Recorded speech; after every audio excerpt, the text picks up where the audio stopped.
Sa isang malayong kabundukan ng Kapuluan, bago pa man dumating ang mga banyagang mananakop na nagdala ng krus at espada, ay namumuhay na ang mga sinaunang tao sa ilalim ng pagpapala ng kalikasan. Ang mga ilog ay hitik sa isda, ang kagubatan ay may mga bungang kahoy na nagbibigay buhay, at ang mga bukirin ay umaalinsabay sa indayog ng hangin. Doon nakatira si Amaon, isang magsasaka na kilala hindi lamang sa sipag, kundi sa malalim na paggalang sa lupaing kanyang tinatamnan. Bata pa lamang si Amaon nang turuan siya ng kanyang ama ng mga sinaunang awit at orasyon upang ipagpatuloy ang pakikipag-ugnayan sa mga nilalang na tagapangalaga ng kalikasan. Isa sa kanila ay ang nilalang na kakaiba, isang nilalang na kinatatakutan at iginagalang ng marami, ang tikbalang. Ngunit sa kabundukan ng Tarangkalan, hindi lahat ng tikbalang ay mabangis. Isa ang naging kaibigan ng kanilang angkan, tinatawag nilang mahaba ang yapak sapagkat bawat yapak nito ay nagbubunga ng luntiang damo at sariwang simoy ng hangin. Noong gabing iyon, nagtipon-tipon ang mga taga-baryo upang pag-usapan ang kakaibang balitang dala ng mga mangangalakal mula sa baybayin. May mga bangka ng mga banyagang lahi na dumaong, dala ang mga bakal na sandata at kakaibang mga kasuotan. Hindi sila mga karaniwang mangangalakal. Ayon sa nakakita, sila'y may balak sakupin ng lupain. Tahimik na nakikinig si Amaon habang nagsasalita ang mga nakatatanda. Ang iba'y takot na takot, ang iba na may galit na galit. Ngunit sa puso ni Amaon, may nararamdaman siyang kakaibang pangamba. Alam niyang kung sakupin ng mga banyaga ang kanilang lupain, hindi lamang tao ang maaapektuhan, kundi pati ang mga espiritu at nilalang na nagbabantay sa kalikasan. Kinagabihan, naglakad si Amaon sa masukal na bahagi ng gubat, dala ang kanyang kampit at isang basket ng inani. Doon, sa ilalim ng liwanag ng buwan, muling nagpakita sa kanya ang mabuting tikbalang. Mataas ang tindig nito, tila nagsasanib ang anyo ng tao at kabayo. Ngunit ang mga mata nito ay nagliliwanag na parang dalawang bituin. Amaon, wika ng tikbalang sa tinig na mababa ngunit malinaw. Nararamdaman ko ang pagdating ng mga banyaga. Ang lupa, ang hangin at ang mga espiritu ay nanginginig. Kung hindi tayo kikilos, mawawala sa inyo ang kalayaan at pati kami mawawala sa paghinga ng lupaing ito. Lumuhod si Amaon bilang paggalang. Anong magagawa ko? Mahaba ang yapak. Ako'y isang payak na magsasaka lamang. Ngumiti ang tikbalang at yumuko upang abutin ang lupa.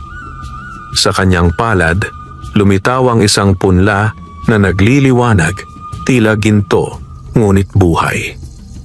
Ang lupain ay nagbibigay ng lakas sa sinumang tapat sa kanya. Sa iyo ko ibinibigay ang kapangyarihang ito. Ngunit tandaan, hindi sapat ang lakas ng lupa kung wala ang tapang at pagkakaisa ng iyong mga kababayan. Ikaw ang magiging tulay ng tao at ng mga nilalang ng kagubatan. Tinanggap ni Amaon ang punla at itinanim ito sa gilid ng kanyang kubo.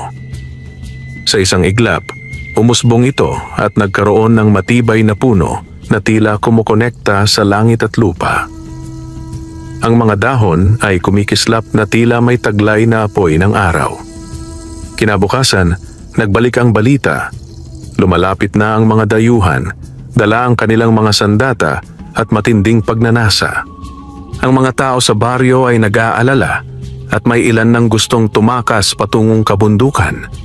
Ngunit tumindig si Amaon at nagsalita. Mga kababayan, hindi tayo dapat magkubli.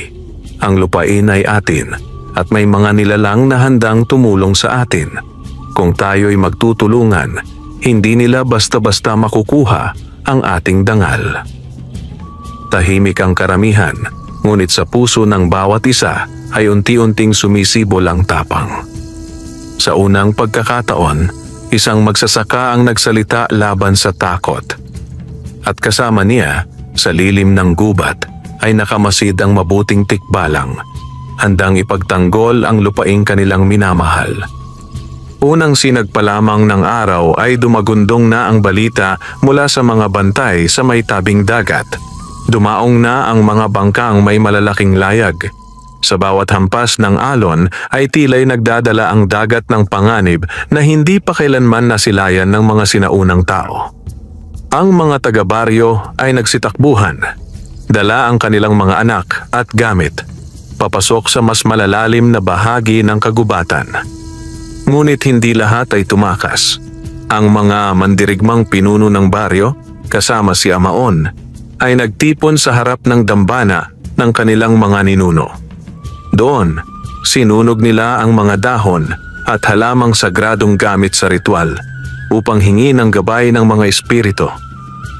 Mga kapatid, sigaw ng pinunong si Datulakan, ang mga banyagang ito ay hindi mangangalakal. Ang kanilang mata ay puno ng kasakiman at ang kanilang mga sandata ay bakal na kayang pumatay ng marami. Ngunit hindi tayo magpapatinag. Ang ating dugo at pawis ay nasa lupang ito. Tumindig si Amaon at nagsalita. Hindi tayo nag-iisa. Ang kagubatan ay may bantay. Ang mga nilalang ng kalikasan ay nasa ating tabi, basta't ipapakita natin ang ating tapang. Pagkatapos ng pagpupulong, bumalik si Amaon sa kanyang kubo. Sa lilim ng punong ginto na kanyang itinanim kagabi, muli siyang kinausap ng mabuting tikbalang. Dumating na sila, bulong ng tikbalang, habang naglalabas ng usok ang kanyang bibig na tila alinsangan ng kabundukan. Huwag kayong papatay ng walang saysay. Hindi lahat ng kanilang dala ay kasamaan. Ngunit ang mga nais sumakop at mangapi ay dapat sugpuin. Nang hapong iyon, unang lumitaw ang mga banyaga sa gilid ng ilog. Nakasakay sila sa kabayo, suot ang bakal na baluti na kumikislap sa ilalim ng araw. Ang ilan ay may hawak na mahahabang sibat at espada, samantalang ang iba'y may mga kakaibang kasangkapang hindi pa nakikita ng mga tao roon. Isang grupo ng mga mandirigma ang sumalubong sa kanila. Dala ang sibat, pana at kalasag na gawa sa kahoy. Humarang sila sa daan, hindi upang umatake kaagad, kundi upang ipakita na hindi sila basta-bastang bibigay. Ngunit mabilis ang galaw ng mga banyaga. Sa unang bugso ng kanilang armas, 2 mandirigma ang sugatan. Ang mga sibat na kanilang ipinupukol ay nagtatagumpay, ngunit ang bakal ng mga mananakop ay matibay at tila hindi tinatablan. Si Amaon, na nasa likuran ng hukbo, ay nakaramdam ng matinding pagkabalisa. Ngunit biglang kumislap ang punong ginto sa malayo at tila'y nagpadala ng hangin na nagpalakas ng loob ng kanyang mga kasama. Nang dumilim na ang paligid, dumating ang di inaasahan. Mula sa kakahuyan ay lumabas si Mahaba ang Yapak, ang tikbalang. Ang kanyang anyo'y lumitaw sa harap ng mga banyaga, mataas, makapangyarihan at may halong liwanag ng buwan sa kanyang anyo. Ang mga kabayong dala ng banyaga ay nanginig at ayaw sumulong sapagkat nakikilala nila ang kapangyarihan ng kanilang kapwa nilalang. Isang banyaga ang sumigaw, demonyo, at nagtangkang sumugod kay Mahaba ang Yapak, ngunit sa isang hampas ng kanyang paa, nabuwal ang mandirigma at tumilapon sa lupa. "Umalis kayo!" dagundong ng tinig ng tikbalang. Bagaman hindi ito lubusang naintindihan ng mga banyaga, naramdaman nila ang bigat ng babala. Ngunit hindi umatras ang mga mananakop. Sa halip, nagtipon sila at naghanda ng mas malakas na paglusob sa kinabukasan. Samantala, sa piling ng apoy na nagliliyab sa baryo, nagtipon ang mga tao. Ang kanilang mga sugatan ay ginagamot ng mga babaylan at ang mga batay umiiyak sa takot. Tumayo si Amaon sa gitna ng lahat at nagsalita. Hindi ito magiging madali. Ang laban ay magsisimula pa lamang.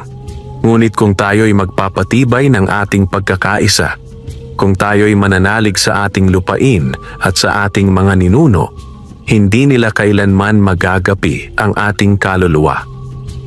Sa dilim ng gabing iyon, habang ang mga bituin ay kumikislap sa langit, naramdaman ng bawat isa na hindi sila nag-iisa. Ang mga espiritu ng kalikasan, kasama ang mabuting tikbalang, ay handang lumaban sa kanilang tabi.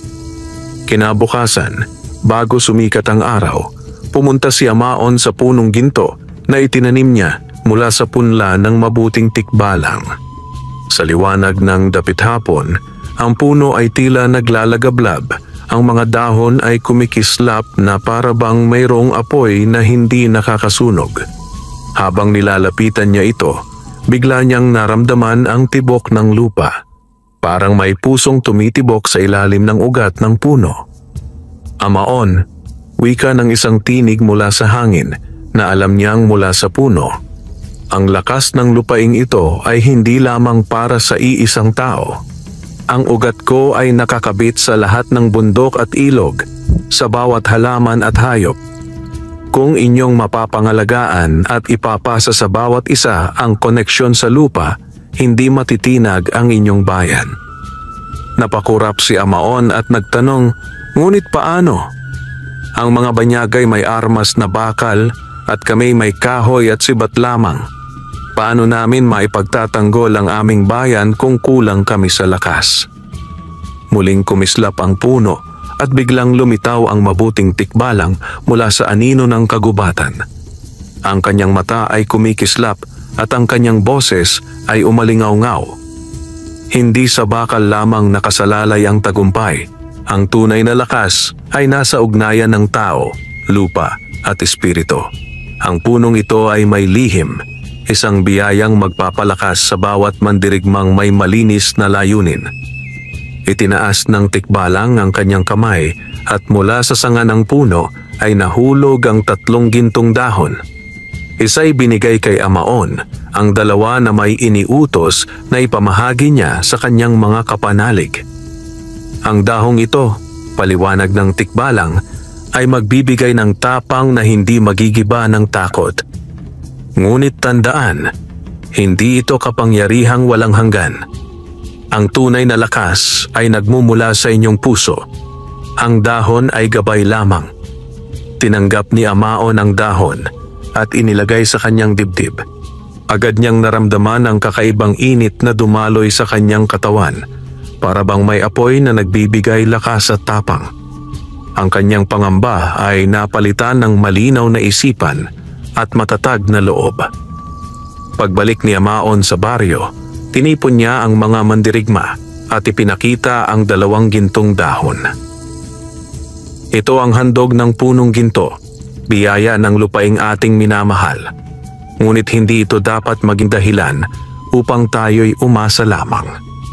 Ito ay paalala na ang ating tunay na sandata ay ang ating pagkakaisa. Pinili niyang ibigay ang isang dahon kay Datulakan at ang isa naman sa isang kabataang mandirigmang si Dumara, na kilala sa tapang at bilis ng galaw. Sa kanilang pagtanggap, nagliwanag ang kanilang mga mata na parang may bagong apoy. Kinagabihan, ang babaylan ng baryo ay nagkaroon ng panaginip. Nakita niya ang isang ilog na naging pula sa dugo at mga kabataang umiiyak habang itinatali ng mga banyaga. Ngunit sa panaginip ding iyon, nakita niya si Amaon na may hawak na gintong liwanag at sa kanyang likod ay ang mabuting tikbalang na tila gabay at bantay. Pagbangon ng babaylan, agad niyang ibinahagi ang kanyang napanaginipan. Amaon, anya, ang punong ginto ay hindi lamang biyaya, kundi babala rin. Kung hindi tayo magiging matatag, malulunod sa dugo ang ating bayan. Ngunit ikaw, Amaon, ikaw ang itinalagang tagapagdala ng liwanag. Sa sumunod na araw, natuklasan nila ang kakaibang kakayahan ng punong ginto. Sa tuwing magtatampisaw ang mga sugatan sa tubig na dumadaloy mula sa ugat nito, gumagaling ang kanilang sugat ng mas mabilis. Ang mga bata at matatanda na dati may karamdaman ay biglang lumakas. Naging malinaw sa lahat, ang punong ginto ay hindi lamang tanda ng basbas ng lupa, kundi isang pinagmumulan ng pag-asa. Habang lumalakas ang loob ng mga tao, patuloy namang naghahanda ang mga banyaga. Sa kanilang kampo, naroon ang kanilang pinuno na nagngangalang Kapitan Rodrigo, isang mandirigmang banyaga na sanay sa pananakop. Napansin niya ang takot ng kanyang mga kabayo sa kagubatan at sa nilalang na kanilang nakita kagabi. Hindi tayo matitinag ng mga pamahiin ng mga ito, sigaw niya sa kanyang mga tauhan. Sa ating susunod na paglusob, sisirain natin ang kanilang pinagmumulan ng lakas. Hanapin ang punong iyon. Ngunit hindi nila alam, ang punong ginto ay may mga lihim na hindi basta-basta matutuklasan ng mga dayuhan, sapagkat binabantayan ito ng mga espiritu ng lupa at ng mabuting tikbalang mismo. Sa gabing iyon, habang ang apoy ng mga banyaga ay nagliliyab sa tabi ng ilog, naghanda rin ang mga tao ng baryo. Hawak ni Amaon ang gintong dahon sa kanyang dibdib, habang nasa kanyang tabi si Mahaba ang yapak, nagbabantay at nakamasid. Ang unang tunay na digmaan ay malapit ng sumiklab. Sa paglipas ng mga araw, lalong naging malinaw na hindi kayang labanan ng iisang baryo lamang ang puwersa ng mga banyaga. Mabilis silang dumadami at bawat bangka na dumarating ay nagdadala ng mas marami pang kawal at armas na hindi pa nakikita ng mga tao sa kapuluan. Si Amaon, hawak ang gabay ng punong ginto at ang tiwala ng mabuting tikbalang, ay nakaisip ng paraan. Kailangan niyang tipunin ang mga kalapit na tribo at tawagin din ang mga nilalang ng gubat upang maging kakampi. Sa gitna ng liwanag ng apoy sa gabi, nagsalita si Datu Lacan sa mga taga-baryo. Mga kapatid, hindi na lamang ito laban ng ating baryo. Ito'y laban ng buong lupain. Kung hindi tayo magsasama-sama, mauubos tayo. Ipadadala natin si Amaon upang humingi ng tulong sa mga tribo sa Hilaga at Timog at sa mga nilalang na matagal nang naninirahan sa ating kagubatan. Tahimik ang lahat, ngunit sa kanilang puso ay nagliliyab ang apoy ng pagkakaisa. Marami ang nag-alinlangan sapagkat ang ibang tribo ay matagal ng kaaway o may alitan. Ngunit alam nilang wala silang pagpipilian. Sa unang liwanag ng araw, naglakad si Amaon patungo sa hilagang kagubatan kasama si Dumara at 2 mandirigma.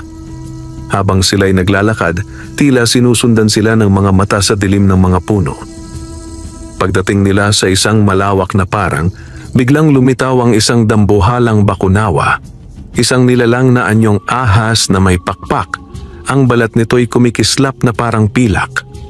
Nanguna si Dumara at agad na nagtangkang itaas ang kanyang sibat, ngunit pinigilan siya ni Amaon. Hindi tayo narito upang makipagdigma, wika ni Amaon. Narito tayo upang humingi ng tulong. Lumapit siya sa nilalang at nagyuko ng ulo. Dakilang bantay ng kalangitan at ilog, kami humihingi ng iyong gabay. May mga banyagang dumating upang sakupin ang aming lupain. Naway kami iyong tulungan. Sa isang iglap, dumagundong ang tinig ng bakunawa. Matagal na akong nananahimik, ngunit nararamdaman ko ang dungis na dulot ng mga dayuhan. Kung ang inyong puso ay tunay, ipapadala ko ang mga anak ng hangin upang tumulong sa inyo. Sa sinabing iyon, umikot ang bakunawa at lumipad patungong ulap, nag-iiwan ng mga alon ng hangin na nagpatunay ng kanyang basbas. Mula Hilaga, nagpatuloy ang kanilang lakad patimog kung saan nakatira ang tribo ng mga mandirigmang lumad na kilala sa tapang at husay sa sibat. Ngunit pagdating nila, hindi agad sila tinanggap. Bakit kami tutulong sa inyo? Tanong ng pinuno ng tribo. Noon, iniwan ninyo kami sa aming digmaan laban sa mga mangangayaw. Bakit ngayon, kapag kayo ang nasa bingit ng kapahamakan, kami tatawagin? Napayo ko si Amaon sapagkat totoo ang sinabi ng pinuno, ngunit tumindig siya at nagsalita. Hindi ko itatanggi ang mga pagkukulang ng aming mga ninuno. Ngunit ngayon, hindi na lamang ito laban ng isang baryo o isang tribo. Ito'y laban ng buong lupain. Kapag bumagsak kami, kayo ang susunod. Kapag bumagsak kayo, kami rin ang kasunod. Hindi na ito panahon ng paghihiganti. Ito'y panahon ng pagkakaisa. Nagbulungan ang mga mandirigma at sa huli tumango ang kanilang pinuno. Kung gayon, Amaon, susubukin namin ang iyong katapatan. Kung ang inyong tikbalang ay tunay, naway siya ang sumaksi sa ating kasunduan.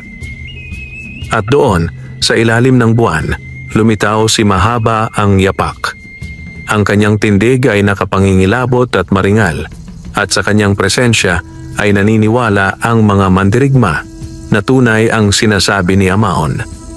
Sa pagbalik nila sa baryo, dala nila ang balita ng pagtutulungan. Ang mga lumad ay darating upang magdala ng kanilang mga sibat at ang Bakunawa ay nangakong magbabantay sa kalangitan. Ngunit higit pa rito, sa gabi ng kanilang pagbabalik, nagpakita sa kanila ang iba pang nilalang ng gubat, mga diwata na may liwanag ng apoy sa kanilang mga palad, mga duwende na may kaalaman sa halamang gamot at maging ang mga agta na malalakit malalakas na nilalang. Lahat sila'y handang lumaban upang ipagtanggol ang lupain laban sa mga mananakop. Sa gitna ng lahat, tumindig si Amaon at itinaas ang kanyang gintong dahon. Ngayong gabi, tayo'y magkakasumpa. Tao at nilalang, tribo at gubat, lahat tayo'y iisa. Sa harap ng ating mga ninuno at ng kalikasan, ipangangako natin, hindi kailanman ibibigay ang lupaing ito sa kamay ng mga dayuhan.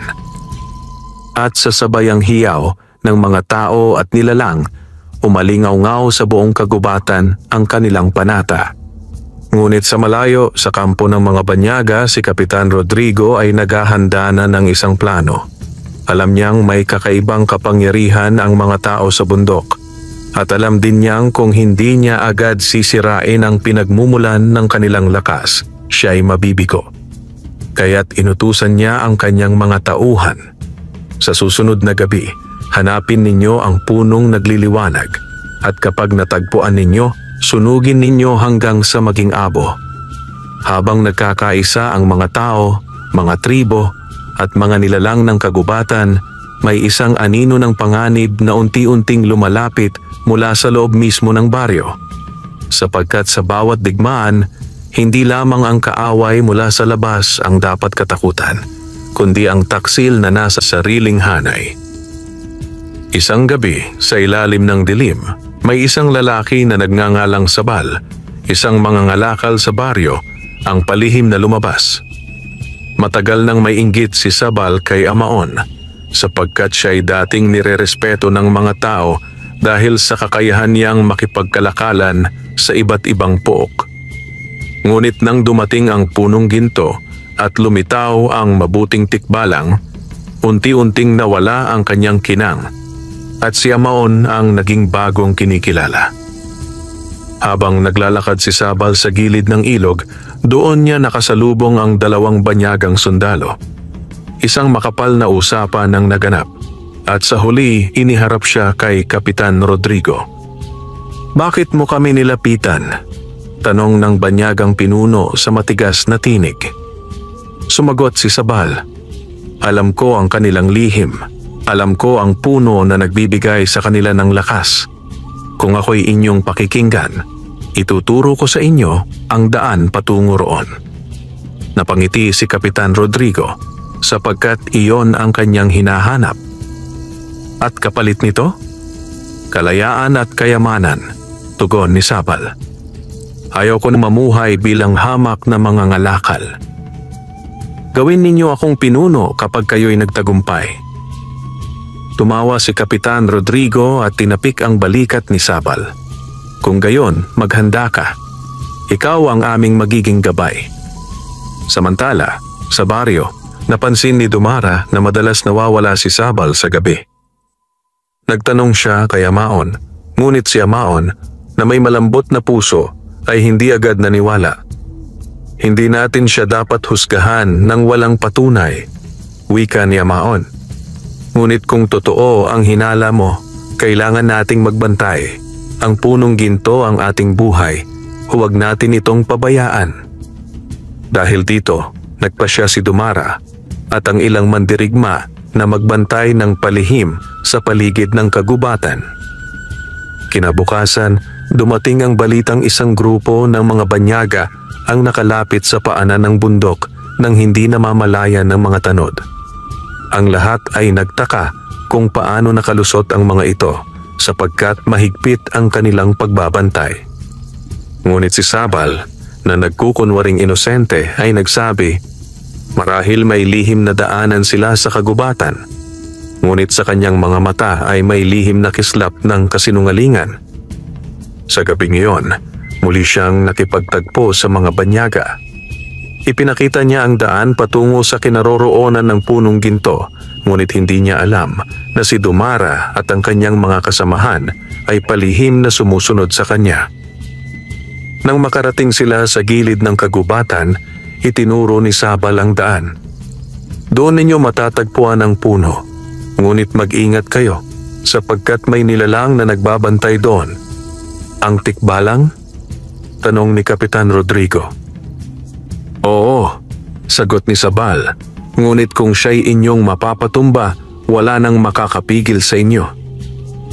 Bago tuluyang sumugod ang mga banyaga, lumabas si Dumara mula sa dilim at sumigaw, "Taksil ka, Sabal!" Agad niyang inihagis ang kanyang sibat, ngunit mabilis na nakatakas si Sabal, nagtago sa mga banyaga. Nagkaroon ng sagupaan sa gilid ng kagubatan.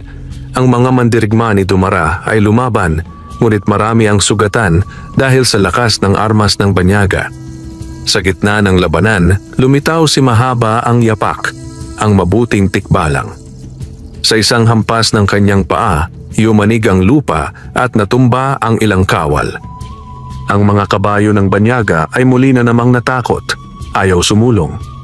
Ngunit sa kabila nito, nagpumilit si Kapitan Rodrigo na lumaban, hawak ang kanyang matalim na espada. "Hindi ako natatakot sa mga alamat," sigaw niya habang sumugod kay Mahaba ang Yapak. Ngunit bago pa man niya maabot ang tikbalang, biglang nagliwanag ang punong ginto.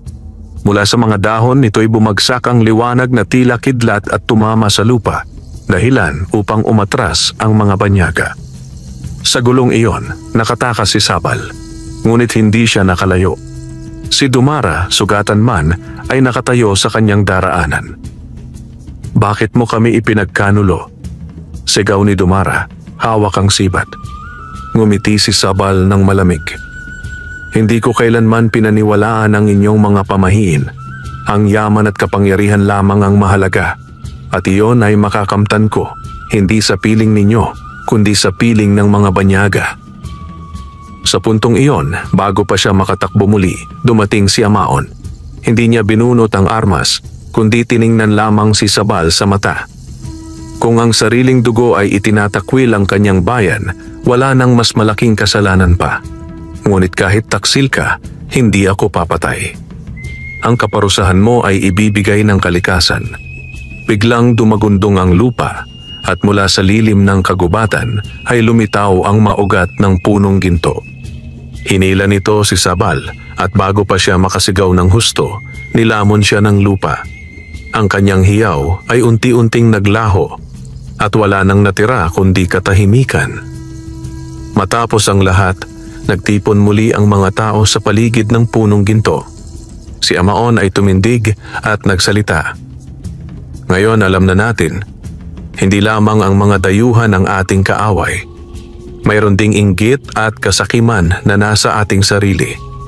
Kung hindi natin babantayan ang ating puso, tayo mismo ang sisira sa ating bayan." Tahimik ang lahat, at sa kanilang mga puso ay sumibol ang pangako na hindi na muling hahayaang magkaroon ng taksil sa kanilang piling. Ngunit alam nilang hindi pa tapos ang laban, dahil sa malayo, patuloy na naghahanda si Kapitan Rodrigo at ang kanyang hukbo. Dumating ang araw na kinatatakutan ng lahat, ang malawakang paglusob ng mga banyaga. Sa kanilang kampo sa tabing ilog, nagtipon ang daan-daang sundalo ni Kapitan Rodrigo. Ang kanilang mga bakal na baluti ay kumikislap sa araw, at ang kanilang mga sibat at espada ay tila kumakaway ng kamatayan. Ngayong gabi, ang bundok na ito'y magiging atin sigaw ni Kapitan Rodrigo. Kung masisira natin ang kanilang puno at mapapatumba ang kanilang mga nilalang, wala nang makakapigil sa atin. Ang lupang ito'y magiging kayamanan ng ating kaharian. Samantala, sa itaas ng kabundukan, nakahanda rin ang mga tao, mga tribo at mga nilalang ng gubat. Sa gitna nila'y nakatayo si Amaon. Hawak ang gintong dahon sa kanyang dibdib, habang sa tabi niya'y ang mabuting tikbalang, mataas, maringal, at tila'y isang aninong nagmumula sa buwan. Nang sumapit ang dapit hapon, dumagundong ang lupa sa yabag ng mga sundalong banyaga. Ang kanilang mga tambol ay umalingaw-ngaw, sinasabayan ng sigaw ng kanilang mga pinuno. Sa kabilang panig, pumailan lang ang hudyat ng mga tambuli ng mga mandirigmang tribo. Ang mga sibat at pana ay nakataas at ang mga diwata ay kumislap ang mga palad na may dalang apoy. Ang mga agta, malalakit malalakas, ay naghahanda ng malalaking bato upang ihagis sa kaaway. Nagsimula ang lahat sa isang sabayang sigaw at ang bundok ay umalingaw-ngaw sa unang sagupaan. Bumagsak ang mga sibat at pana ng mga tao, tinamaan ang ilan sa mga banyaga, ngunit matibay ang kanilang mga baluti at marami sa mga palaso ay tumalbog lamang. Sa unang bugso, maraming mandirigma ang sugatan. Ngunit hindi nagtagal, kumilos ang kalikasan. Sa utos ng mga diwata, bumagsak ang malalakas na hangin mula sa bundok. Tinaboy ang mga sundalo pababa. Ang mga ugat ng punong ginto ay gumapang sa lupa, nakapulupot sa mga paa ng mga kaaway at nagpabuwal sa kanila. Mula sa langit, dumating ang bakunawa, ang dambuhalang ahas na may pakpak. Sa bawat paglipad nito, lumilikha ng alon ng hangin na nagpapakalat ng takot sa mga kabayo ng banyaga. Ang mga sundalo ay nagsigawan, hindi alam kung saan titingin. Ngunit si Kapitan Rodrigo, matigas ang loob, ay sumigaw, "Hindi tayo susuko, ang punong iyon ang ating target." Habang papalapit ang hukbo ng banyaga sa pusod ng gubat, sinalubong sila ni Mahaba ang yapak. Ang kanyang katawan ay kumikislap sa liwanag ng buwan at sa bawat hakbang ay yumanig ang lupa. Sa unang hampas ng kanyang paa, 10 sundalo ang natumba. Sa bawat hagod ng kanyang kamay, ang mga sibat ay nababali na parang mga tuyong sanga. Ngunit si Kapitan Rodrigo ay hindi natinag. Hawak ang kanyang espada, sumugod siya kay Mahaba ang yapak. Sa isang iglap, nagbanggaan ang bakal at kapangyarihan ng kalikasan. "Hindi mo kami matitinag, halimaw," sigaw ni Rodrigo. "Hindi ako halimaw," tugon ng tikbalang sa dagundong ng tinig. "Ako ang bantay ng lupaing ito." Sa gitna ng kaguluhan, nakita ni Dumara na ang ilang sundalo ay nakalusot at papalapit na sa punong ginto. Agad niyang tinawag ang kanyang mga kasama. "Huwag ninyong hayaan na matapuan nila ang puno." Nang marating niya ang lugar, iniharang niya ang kanyang katawan laban sa mga sundalo. Isa-isang bumagsak ang mga kaaway sa kanyang sibat, ngunit sa huli, tinamaan siya ng espada sa dibdib. Bago siya tuluyang bumagsak, itinaas niya ang kanyang tinig. "Amaon, ipagtanggol mo ang ating bayan." Ang kanyang dugo'y tumulo sa ugat ng punong ginto at sa isang iglap, tila'y sumipsip ng lakas ang puno mula sa kanyang sakripisyo. Lalo itong kumislap at naglabas ng mas matinding liwanag. Nang maramdaman ang dugo ng isang bayaning mandirigma, biglang yumanig ang buong bundok. Ang mga ugat ng puno ay sumabog mula sa lupa, nakapulupot sa mga banyaga, at isa-isang ibinagsak sila. Ang mga sundalo'y nagsigawan.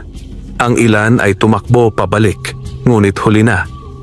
Ang kanilang lakas ay nawalan ng saysay sa harap ng nagkakaisang tao at kalikasan. Ngunit si Kapitan Rodrigo, sugatan man, ay hindi pa rin sumusuko. Nakatitig siya sa puno at sa kanyang mga mata ay nag-aalab ang kasakiman. Hinding-hindi ako aalis dito hanggat hindi ko napapasa akin ang punong iyan. Sigaw niya, sabay sugod muli, kahit siya ay halos hindi na makatayo. At doon, nag-umpisa ang pinakamatinding labanan sa pagitan ng tao, nilalang at kasakiman ng banyaga. Umalingaw-ngaw sa buong kabundukan ang alingaw-ngaw ng labanan. Ang hangin ay mabigat sa usok ng apoy at ang lupa'y nanginginig sa bawat banggaan ng sibat, espada at kapangyarihan ng kalikasan. Sa gitna ng lahat ng ito, nakatayo si Amaon. Hawak ang gintong dahon na kumikislap na parang apoy ng araw. Si Kapitan Rodrigo, sugatan at duguan, ay muling sumugod patungo sa punong ginto. Ang kanyang espada ay kumikislap at sa kanyang mga mata ay nag-aalab ang kasakiman. Ngunit bago pa siya makalapit, hinarangan siya ni Mahaba ang yapak. Banyaga, hindi mo mauunawaan ang kapangyarihan ng lupang ito, bulong ng tikbalang, ngunit dagundong ang dating sa pandinig ni Rodrigo. Ang kapangyarihan ay sa sinumang may lakas na kumuha nito, sigaw ng kapitan. Sa kanilang sagupaan, bawat hampas ng espada ni Rodrigo ay tinatapatan ng puwersa ng tikbalang. Ngunit sa kabila ng lahat, hindi pa rin siya tumitigil. Nakikita ni Amaon ang hirap ng tikbalang sa pakikipaglaban kaya't tumindig siya at sumigaw. Mga kapatid, hindi lamang sila ni Rodrigo ang may laban, tayo ring lahat. Kasabay ng kanyang sigaw, dumating ang mga lumad na mandirigma, dala ang kanilang mahahabang sibat. Ang mga diwatay nagpalabas ng apoy na nagbigay liwanag sa dilim. Ang mga agtay naghagis ng malalaking bato at mula sa himpapawid ay muling bumaba ang bakunawa, umikot sa paligid upang takutin at ikalat ang mga kaaway. Ang lahat ng ito'y nagsanib. Sa bawat sibat na itinapon, sa bawat apoy na kumislap, at sa bawat sigaw ng pagkakaisa, unti-unting nawala ang lakas ng mga banyaga. Habang lumalaban sila, biglang muling nagliwanag ang punong ginto. Sa bawat pagtama ng liwanag nito sa mga mandirigma, bumabalik ang kanilang lakas at gumagaling ang kanilang mga sugat. Naramdaman ito ng lahat at ang kanilang tapang ay mas lalo pang nagliyab. Ang dating sugatang mandirigma ay muling tumindig at ang mga takot ay naglaho, napalitan ng pag-asa. Samantala, si Rodrigo ay lalong nainis. Isang puno lamang iyan. Hindi ninyo ako matatalo dahil lamang sa punong ito. Ngunit alam ng lahat na mali siya. Hindi lamang puno ang nagbibigay ng lakas, kundi ang pagkakaisa ng tao, lupa, at mga nilalang. Nagbanggaan muli si Rodrigo at si Mahaba ang yapak. Ngunit sa pagkakataong ito, hindi na nag-iisa ang tikbalang. Si Amaon, hawak ang gintong dahon, ay lumapit at tumindig sa tabi ng kanyang kaibigan. Mabuting tikbalang, wika niya, kung ikaw ang bantay ng kagubatan, ako ang anak ng lupaing ito. Sama-sama nating ipagtanggol ang ating bayan. Sa kanyang mga salita, biglang nagliyab ang gintong dahon at lumabas mula rito ang liwanag na pumalibot kay Amaon. Ang kanyang katawan ay nagmistulang pinanday sa liwanag at ang kanyang tinig ay lumakas. "Rodrigo!" sigaw ni Amaon. Ang kapangyarihan ay hindi para sa kasakiman. Ito ay para sa bayan, para sa buhay, para sa kalayaan. Kasabay ng sigaw na iyon, sabay na umatake sina Amaon at Mahaba ang yapak. Sa isang matinding bugso ng liwanag at lakas, tumilapon si Rodrigo. Ang kanyang espada ay nabasag at siya'y bumagsak sa lupa, sugatan at walang laban. Nang makita ng mga sundalo ng banyaga ang pagbagsak ng kanilang pinuno, nagsigawan sila at nagsimulang tumakas. Ang iba'y naiwan, nanginginig sa takot, habang ang mga tribo at nilalang ay sumigaw ng sabayang, "Kalayaan, kalayaan!" Umalingaw-ngaw ito sa buong bundok. at ang dagundong nito'y parang kulog na nagdulot ng tapang sa lahat ng naroroon. Matapos ang labanan, bumalik ang lahat sa baryo. Doon nila inilibing si Dumara, ang mandirigmang nag-alay ng buhay upang maprotektahan ang punong ginto. Sa kanyang puntod, tumubo ang isang maliit na punla na kumikislap. Tanda na ang kanyang sakripisyo'y hindi na sayang. Hindi siya namatay nang walang saysay, wika ni Amaon habang hawak ang gintong dahon. Sa kanyang dugo, lalo tayong lumakas. Sa kanyang tapang, natutunan natin ang tunay na halaga ng pagkakaisa. At ang buong baryo, kasama ang mga tribo at nilalang ng gubat ay nagbigay pugay sa kanilang bayani. Ngunit habang sila'y nagdiriwang, isang babaylan ang nagwika. Hindi pa tapos ang lahat, sapagkat sa malayo may mas malaking panganib na darating. Ang pagbagsak ni Rodrigo ay simula pa lamang. At sa mga salitang iyon, ang lahat ay natahimik. Ang pagkatalo ni Kapitan Rodrigo sa harap ng mga tao at nilalang ng kagubatan ay tila tanda ng kanilang tagumpay. Ngunit alam ng lahat na hindi pa ito ang katapusan. Ang mga sundalong banyaga, bagamat nagkawatak-watak, ay patuloy na nagtitipon sa paanan ng bundok. At sa kanilang mga mukha, hindi lamang takot ang mababasa, kundi ang matinding galit. Sugatan at halos hindi makatayo, si Kapitan Rodrigo ay nagpasya na sa isang desperadong hakbang. Sa kanyang kampo, tinawag niya ang ilan sa kanyang matapat na kawal.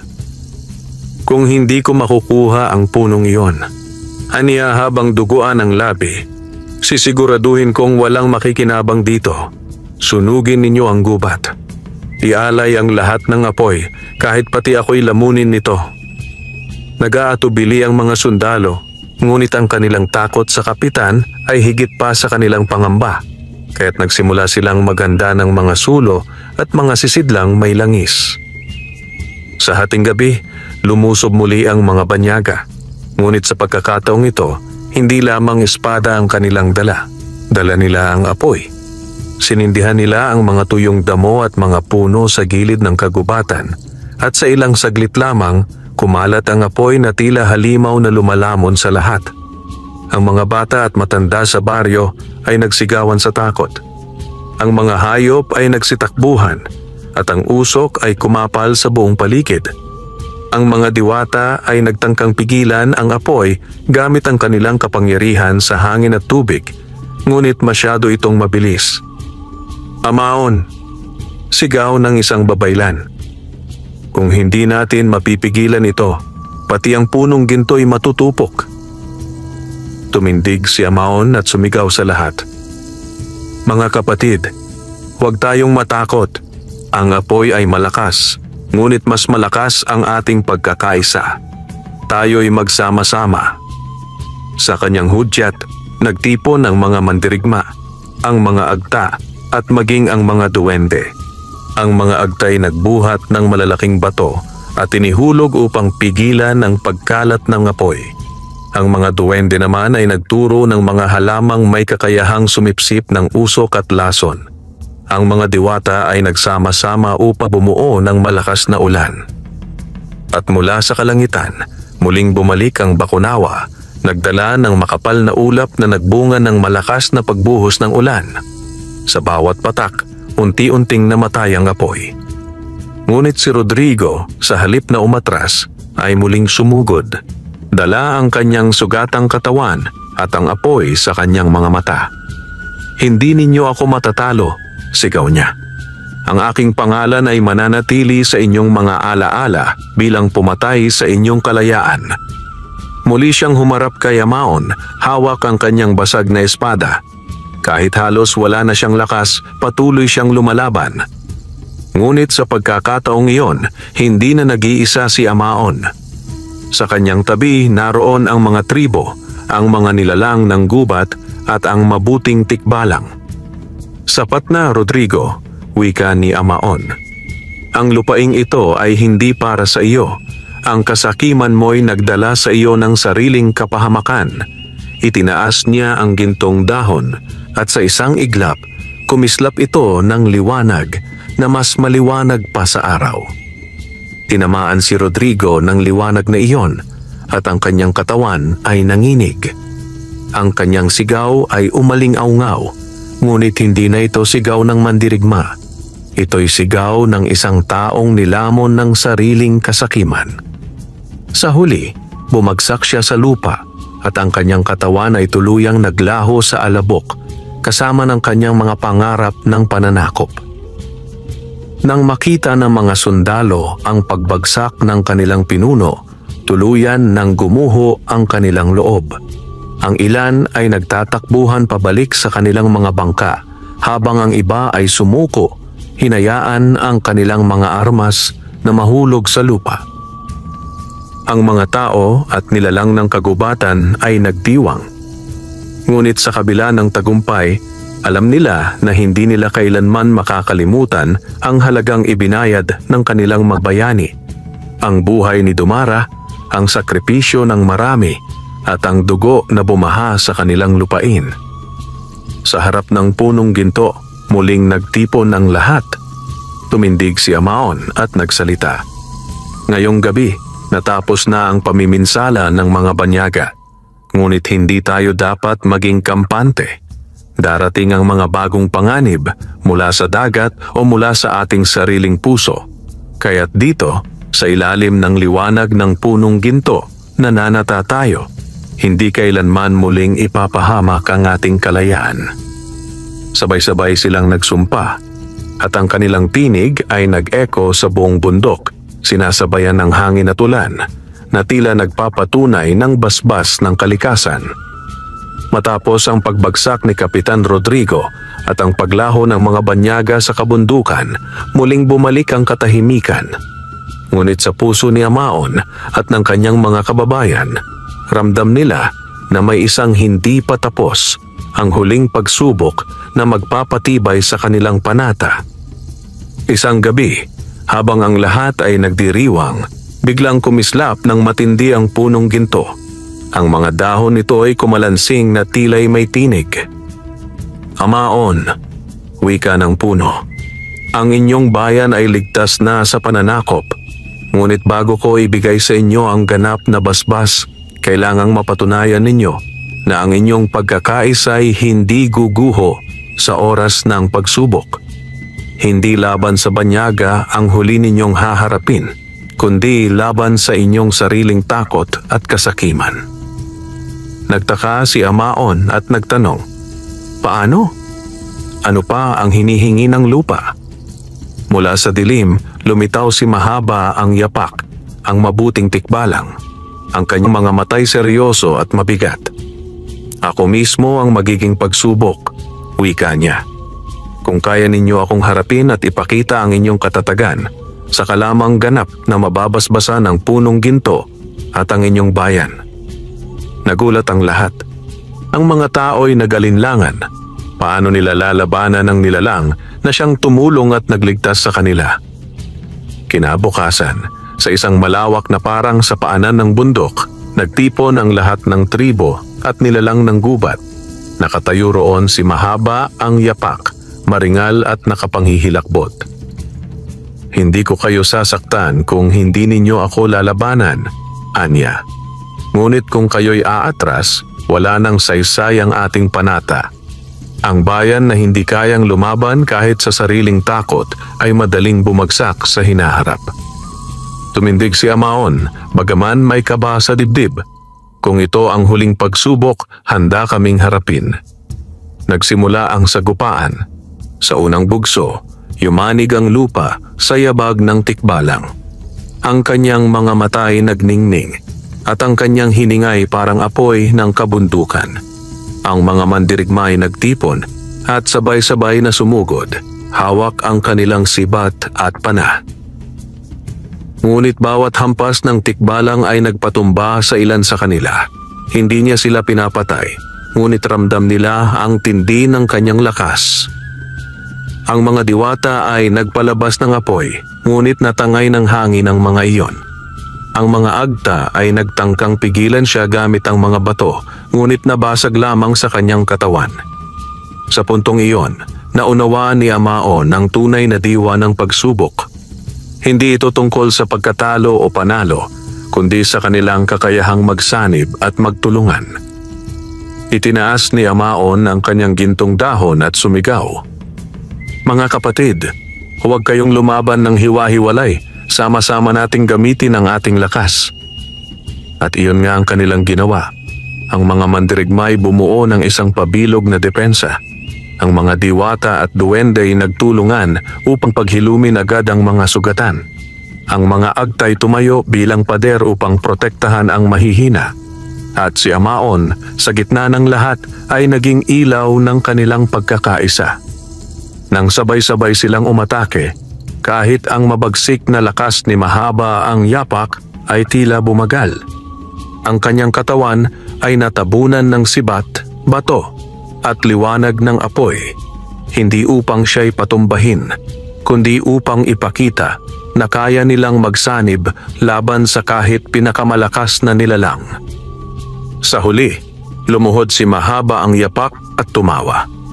"Ngayon alam ko na hindi kayo magigiba, sapagkat hindi ninyo hinaharap ang laban ng nag-iisa. Hindi ang lakas ng isa ang inyong puhunan, kundi ang lakas ng lahat."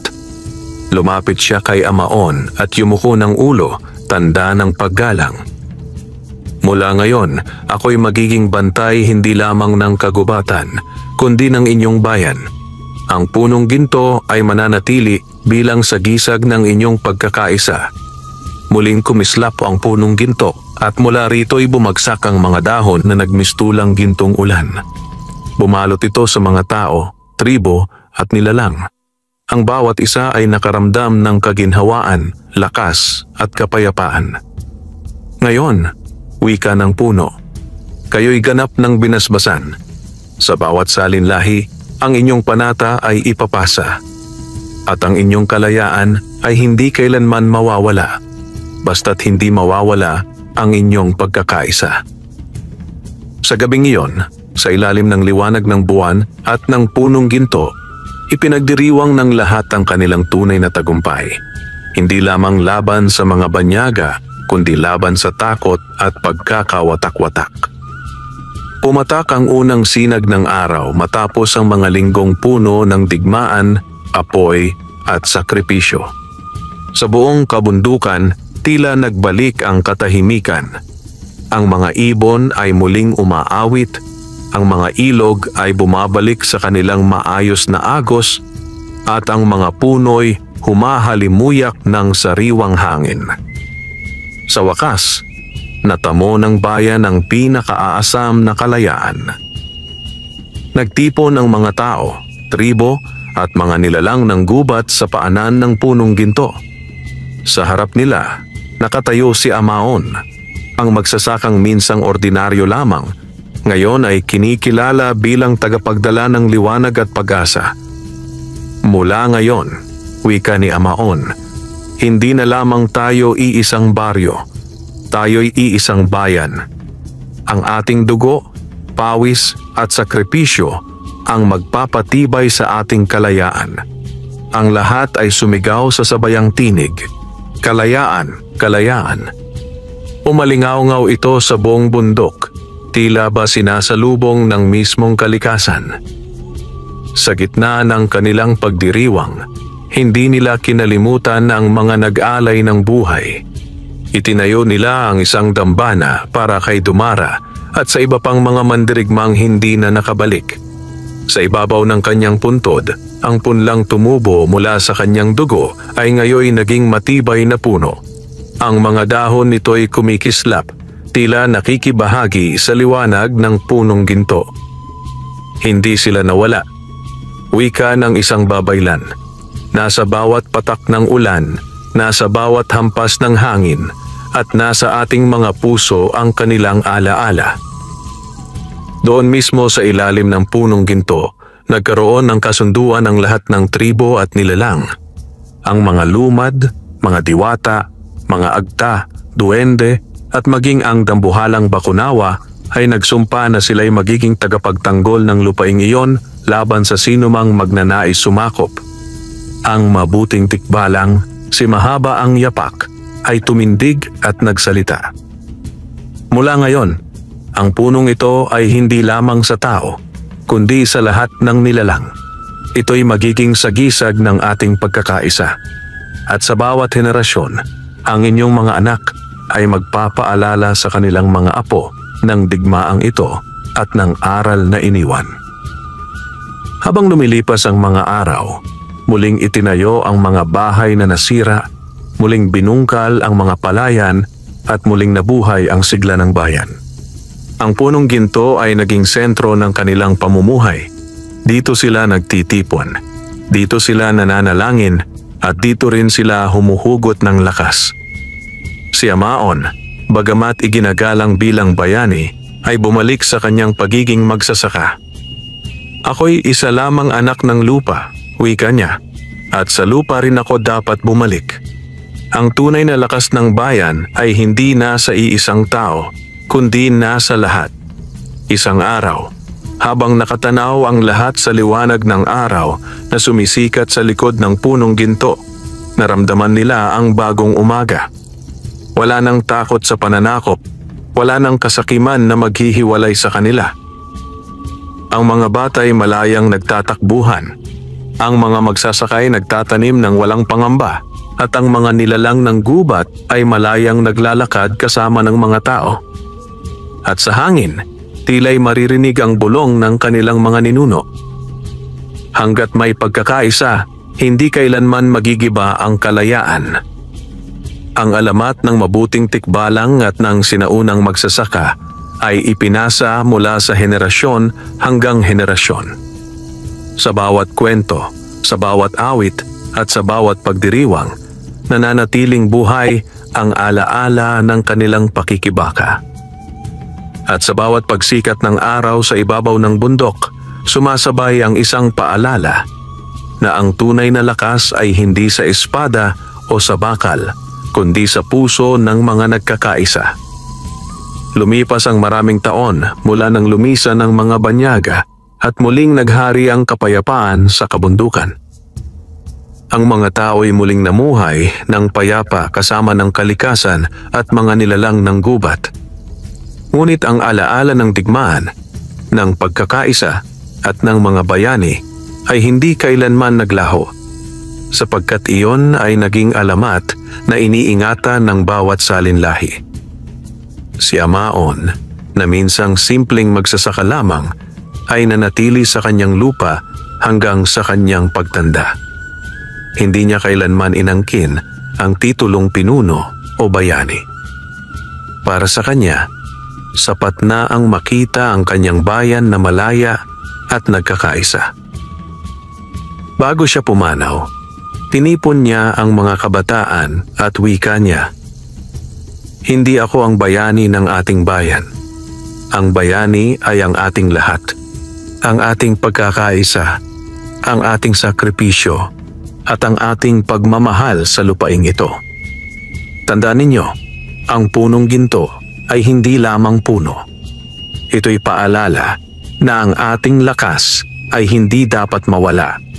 Si Mahaba ang Yapak, ang mabuting tikbalang, ay nanatiling tagapagtanggol ng kagubatan. Bihira siyang makita ng mga tao, ngunit sa tuwing may panganib o sakuna, laging may mga bakas ng kanyang mga yapak na lumilitaw sa damuhan. Mahahabang yapak na nagsisilbing tanda na siya'y naroon pa rin, nagmamasid at handang tumulong. Sa tuwing gabi ng kabilugan ng buwan, sinasabi ng mga matatanda na maririnig ang kanyang tinig na umaalingaw-ngaw sa hangin, isang paalala sa lahat. Ang lupaing ito ay hindi ninyo ariin, kundi ingatan. Ang punong ginto ay nanatiling matibay sa gitna ng baryo. Sa paglipas ng panahon, naging sagrado itong pook ng mga tao. Dito sila nagtitipon tuwing may pagdiriwang.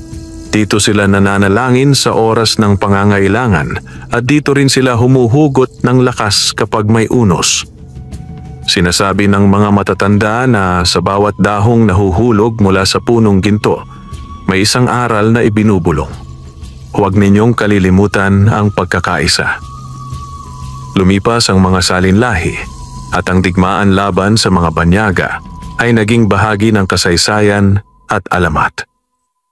Ngunit sa bawat kwento na ikinukwento ng mga magulang sa kanilang mga anak, nananatiling buhay ang mga pangalan ni Amaon, Dumara at ng Mabuting Tikbalang. Sa mga awit ng mga babaylan, sa mga sayaw ng mga kabataan at sa mga dasal ng mga magsasaka, laging sinasambit ang aral. Ang tunay na lakas ay nasa puso ng mga nagkakaisa. At sa bawat pagsikat ng araw sa ibabaw ng bundok, ang punong ginto ay kumikislap sa liwanag ng araw na tila nagsasabing, hanggat may nagtatanggol sa kalikasan, hanggat may nagmamahal sa bayan, at hanggat may nagkakaisa, ang kalayaan ay hindi kailanman mawawala. At ganoon natapos ang alamat ng Mabuting Tikbalang at ng sinaunang magsasaka laban sa mga mananakop ng ibang lahi, isang kwento ng pag-ibig sa bayan, sakripisyo at pagkakaisa na patuloy na isinasalaysay ng hangin at alon ng panahon. Wakas.